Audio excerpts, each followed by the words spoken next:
Përshëndetje të nderuar miq, përshëndetje të dashur ndjekës. Ja ku po vazhdojmë të takohemi sot me mua Tirona Lili në këtë maraton të gjatë për të komentuar ngjarjet,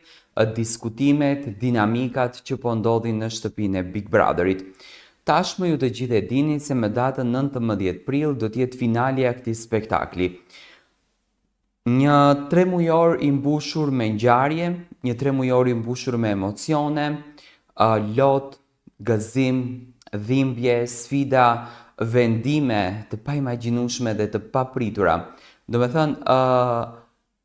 emocione të mbërthyera drejt banorëve që ndoshta nuk i kishin imagjinuar fare. Le të themi që në këtë spektakël banorët përjetojnë të gjitha llojet e emocioneve. Nata e mbrëmshme ka qenë një natë shumë e bukur, nga një provokim që në fakt Gjesti, Kelly dhe Aldo i bën Eglit, Egli eskaloi dhe u mërzit shumë.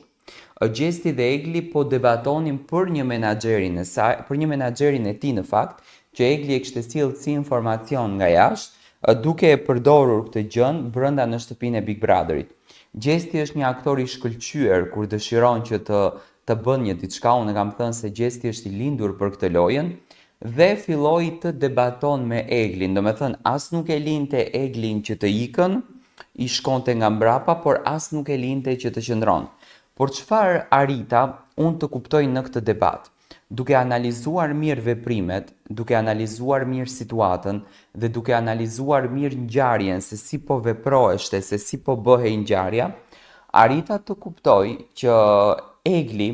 e ka të preferuar këtë pjesën që unë e kam komentuar disa herë, që Gjesti, do me thënë, t'i shkoj nga mbrapa, që Gjesti ta përndjek, që Gjesti të bën lojën me të ketë grindje me të. Po që se ta vërenit, në qoftë si një gocë do t'ishte shumë e ofenduar pasi që Gjesti e quante manipulatore, e quante mashtruese, e quante intrigante, e quante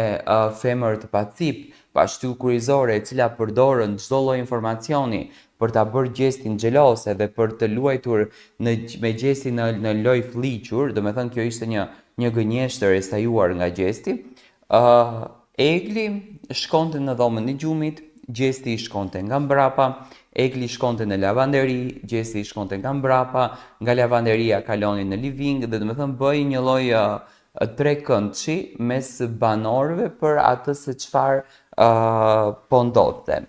Egli mërzitej shumë dhe nuk dëshiron të flet me Gjestin, por asaj i pëlqente të debaton me Gjestin natën e mbrëmshme dhe aty ku ka shumë dashuri, aty ka dhe lëshime të mëdha dhe në momentin që Gjesti dhe Kelly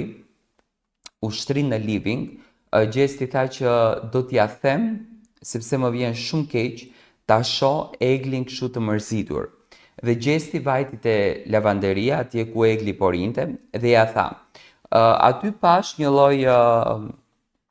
emocioni, sepse pa marrë parasysh sa e acaruan Eglin, pa marrë parasysh sa u ofendua Egli në këtë rast, që Gjesti do me thënë e ofendonte vetëm e vetëm që ta çonte lojën deri në fund, të tre së bashku ulën në verande.